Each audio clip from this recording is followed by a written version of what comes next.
All right, we're finishing up the end of Genesis 19. We talked about how Jesus quoted the day of Lot and compared it to the rapture and the things that were going on as in the days of Noah or as in the day of Lot. So we're in Genesis 19:30. So thank you, Lord, for opening our minds, ears, eyes, heart, clear our heads of all the different things going on in the world, and that we'd focus on you. And we appreciate this time together. In Jesus' name, amen.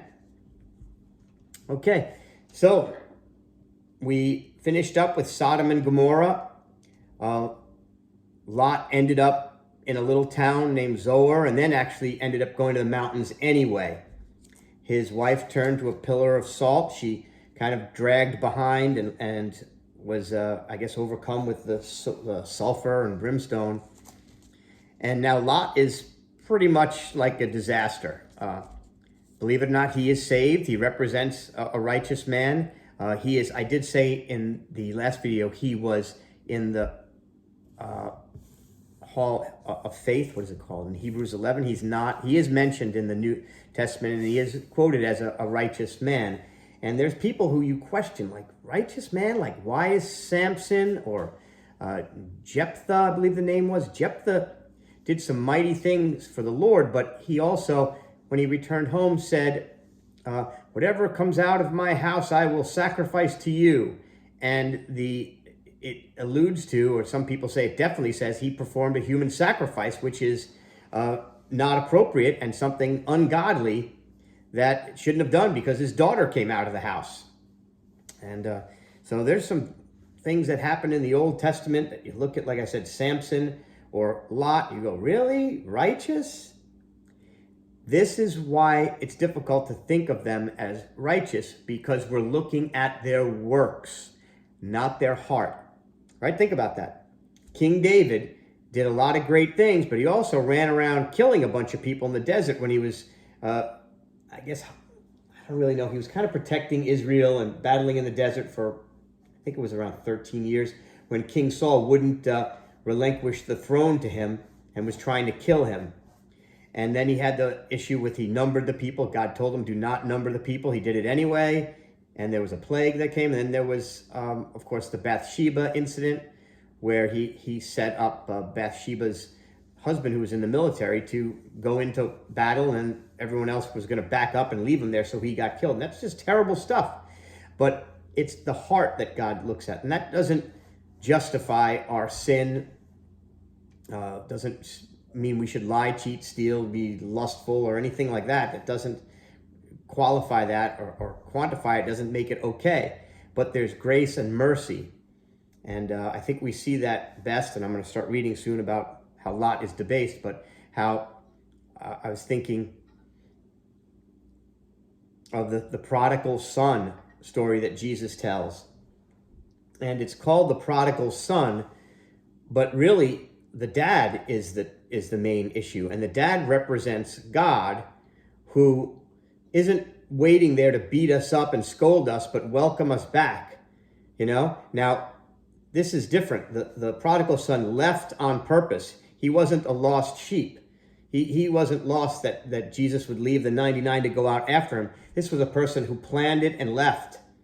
And when he came back, there was a special event, and he was embraced by the father. And then his brother got jealous. And that shows an issue there about forgiveness, about it's really about your heart and God's mercy and God's love.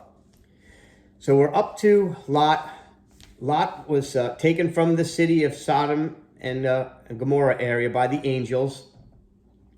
Apparently the people in the city were ungodly in many ways and violent, and the angels had to protect him and his family, which was his wife and two daughters. No one else would come, and they literally had to pull them out of the city. And now Lot went up from Zoar, I'm going to call it Zoar, and stayed in the mountains, and his two daughters with him, for he was afraid to stay in Zoar, and he stayed in a cave, he and his two daughters. Now, sometimes we say stuff like this. Oh, I'm afraid that's going to happen. Oh, I'm afraid that's why I'm not going to go there, because I'm afraid that'll happen. I'm afraid this will happen. We have to be careful with our words, what we're saying, that we're not speaking out curses or death or fear or anger or worry or anxiety. So he's afraid. He's speaking it out. He's making a bad decision. Then the firstborn said to the younger, our father is old, and there is not a man on earth to come into us after the manner of the earth. Come, let us make our father drink wine, and let us lie with him, that we may preserve our family through our father. Hey, why don't you? I got a great idea for your project in anthropology: the inbreeding that took place with Lot's family. It actually made an entire, I guess now they're Arab culture. I mean, this is shocking. There was a guy on John Christ, and I forget the other guy's name. Kevin.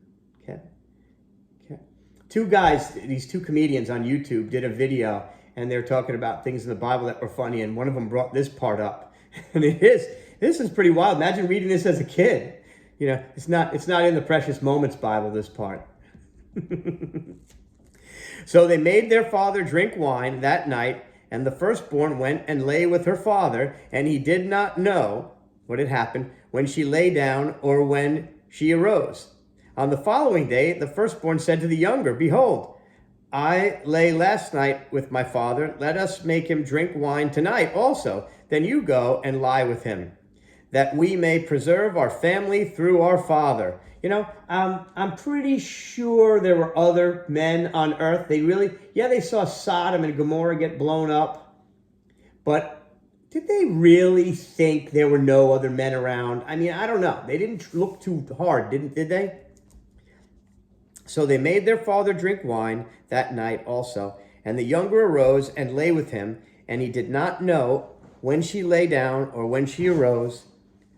Thus both the daughters of Lot were with child by their father. The firstborn son, they called him Moab. He is the father of the Moabites to this day. As for the younger, she also bore a son and called his name Ben-Ami. Ben-Ami. He is the father of the sons of Ammon to this day. And this kind of goes on to, unfortunately, these people out in that area became enemies of the Jews, even though they're related to them, which is very sad. And I mentioned to you that the Muslims trace their roots back to Abraham, supposedly. But we know the Jews do, because you can back up a lot of this, or I should say some of this stuff, because this is a long time ago, with archaeological evidence, whereas not so much for Islam. Sorry. And not at all for the Latter-day Saints and the what happened in America, supposedly. Now, we'll read a little bit more. Actually, maybe we'll stop there, because this goes into Genesis 20, and I will briefly mention this. Abram now has a child, right? Isaac's born, and he has Ishmael. And he repeats again what he did in Genesis 12. And says his wife is his sister. Now, Abraham is a really good representation of the Christian walk. How we start off, kind of hear God's voice, we move forward, and God knows he's got to develop this relationship with us, and we mess up, and he straightens things out for us, does a miracle here or there for us, lifts us up, shows us some more, and he's a gentleman. He knocks on the door of our heart, or you could say our house. And I've heard this analogy. You know, you ever have a neighbor come to your house and they knock on the door, and you stand there in the vestibule or right there in the doorway, and you have a conversation at the door. That's the boundary you've set for this relationship. That they can smell some of the air coming out of your house, but they're not coming in. Or you could have them come in, and then you stand in the vestibule area. You don't bring them all the way in. Or, and this could be God, he's knocking on the door of your house, and you welcome him in, but most people, when guests come to the house, where do they close? They close the bedroom doors, right? Bedrooms are off limits. That's not, but God wants to come in, and it's a funny word, sup with you, but he wants to sit down and have that fellowship a relationship. The kind of relationship you have when, you go to family's house. You go to your best friend's house where you can walk up, open the fridge, take out some pickles, stick your hand in, take a pickle out. He wants to have a good, deep, personal relationship. That's what it's all about. The whole thing is about that. So we could talk about the celestials and the deviants, which I thought were the same as the variants with Loki. We could talk about the Eternals. Do you have anything you want to say about the Eternals? Your voice will be on this. I'm going to show the screen. See that guy? Say something. Hello.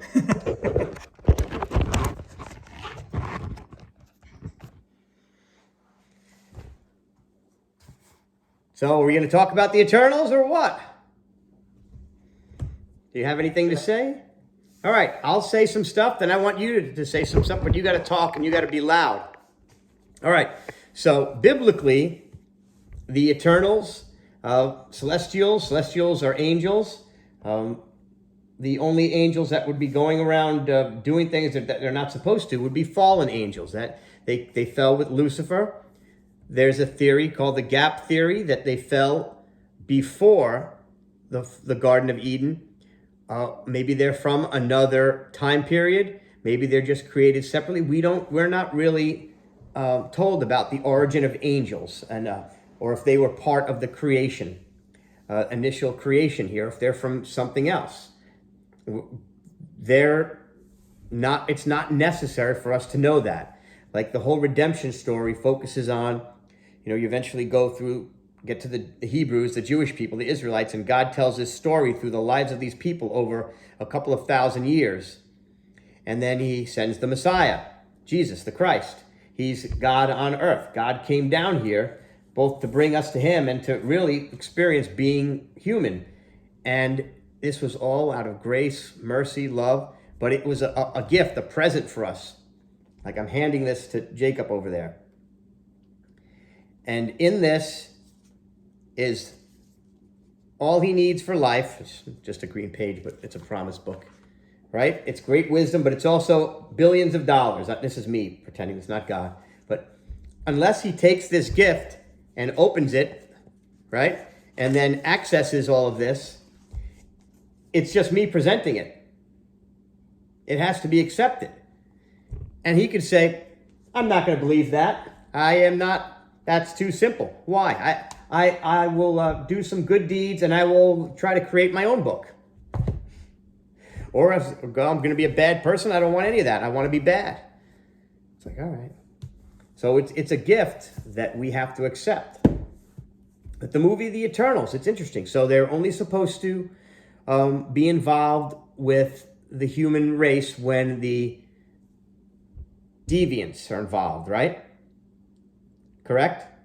So the deviants are, sound to me a lot like, I shouldn't say a lot like that, like the Nephilim in the Bible with, this was the mating of fallen angels and humans, and there may have very well been other things going on with animals and bestiality. It sounds like it got pretty bad there.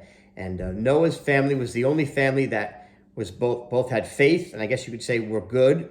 They acted good, but they had pure DNA. So they had a pure DNA, they were human, and then there were these hybrid creatures all over the place, and they were making more hybrid creatures. So I guess you could be half human, half fallen angel, or you could could mate with other humans or animals or whatnot, who knows? And then you'd have these strange genetics going on, not through science, but through pagan sexual religious practices. It was very weird. Read Genesis 6. But the Eternals themselves are supposed to, they end up being like, would you call them almost, they're not robot. How would you describe them? Like they're created, but they have no ability supposedly to evolve, which is kind of like how you think an angel would be. Because the angels, and you read in the Bible, they kind of look down at us, not down like negatively, like they watch us and they don't really get what we're doing, what we're saying. And sometimes they're even a little harsh with us. They're like, I'm not on your side or their side. I'm here because the living God sent me. And it's like, well, no, you're on his side. Technically, if the living God sent you to him, you're on his side. and I almost think like, wow, it's like, so they have a different way of expressing themselves and emotion, and they seem more, I don't know. Well, put it this way: whenever you see an angel, I think almost every time somebody then has to say, "Do not fear." So apparently, there's something about them that's scary, but they're also good looking. So you've got these Eternals, and what would you say they're made of, or like what is that? Artificial intelligence. I don't know. They're not really AI, artificial intelligence. They're created, but can they have children? I don't know, but the interesting things with this Eternals thing is they're only supposed to be involved with these deviants when they're doing things on the earth. And these variants are called variants because they can evolve. It didn't really look as much evolution.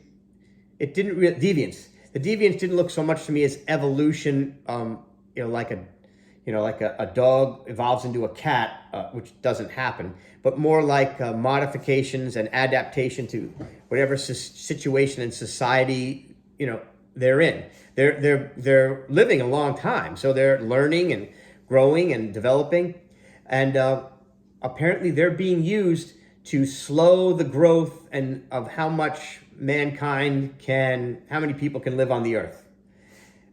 And the Eternals are here to balance that, so they don't kill everybody and take over, but they're allowing a lot of bad things to happen all over the earth.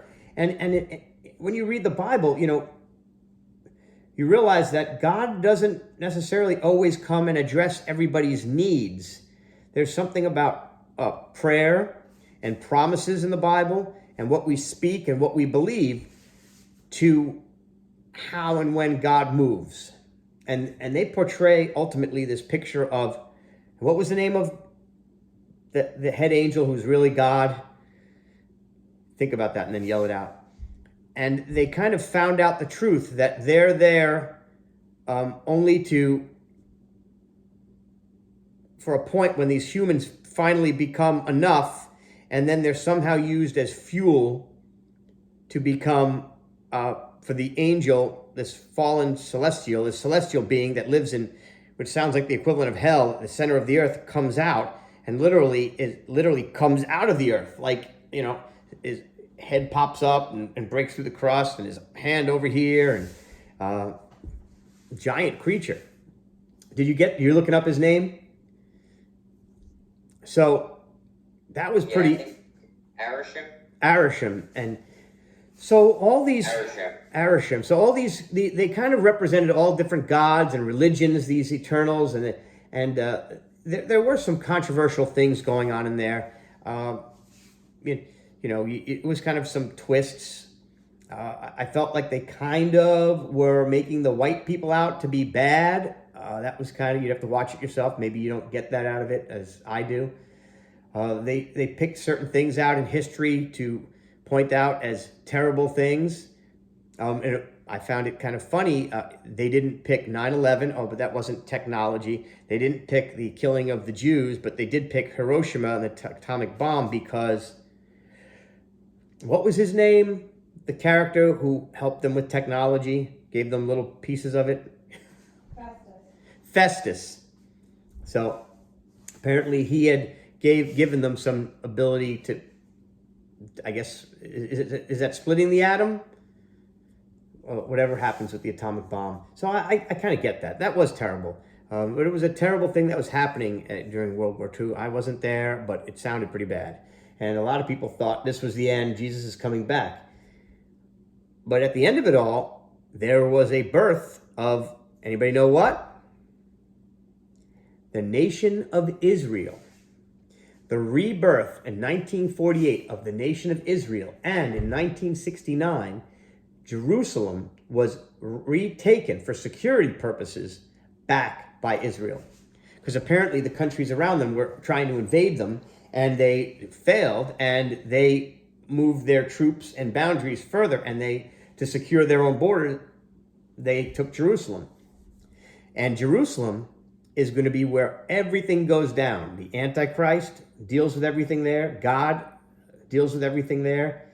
You've got this cool stuff going on with the two witnesses that some people say they're Moses and Elijah. It could be. Really cool stuff. 144,000 Jews. I don't know that they're all coming out of Israel. They're worldwide. You'll have these angels flying over, and they're going over the whole world talking about Babylon and don't take the mark and that Jesus is Lord. This is amazing stuff. But back to the Eternals, they kind of figure out that they like these people, most of them. They at least like the people of Earth. They love them. They don't want to see the whole Earth destroyed by this the birth of this new celestial. And first they're trying to figure out how can they just slow this down until they figure out another plan. Then they really can't. There's either you got to kill it, is the only way. And they didn't even know they could do that. They weren't sure.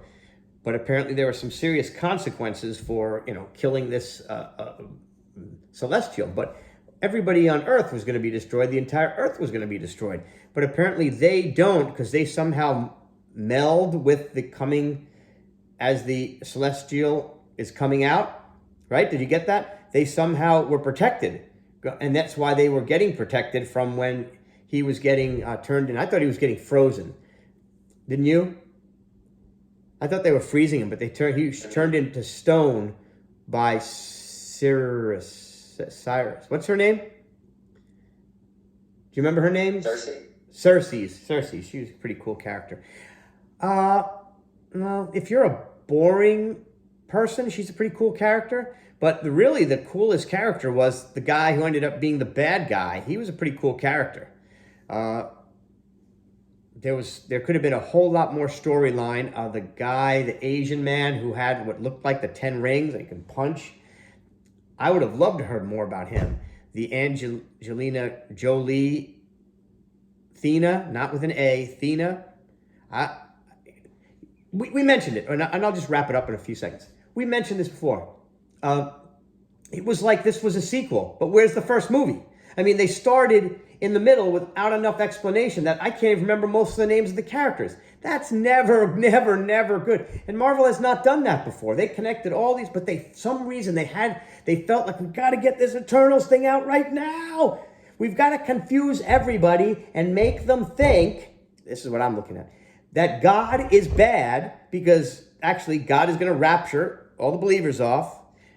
Then this Antichrist is going to arise. This Antichrist ultimately is going to show his true colors. The Jewish people are going to be like, oh no, oy vey, what have we done? Jesus really is our Messiah. And it's going to be so clear to them, they're not going to care if they're liberal, Democrat, or conservative, Republican, or whatever. And Jesus is going to come back. And all those people who decide, I hate God, I don't want to do this. See, it's taking that side of those people to fight God. And it's really put forth with that message. And it was done kind of like in the middle. Like there needs to at least been one more movie before this. Or you could have probably done 2 or 3 movies before they got to this. Anything else? No? Maybe? No. All right, so we wrapped up the end of with Lot in Genesis. I guess we move into Genesis 20 next time. God bless America and everybody.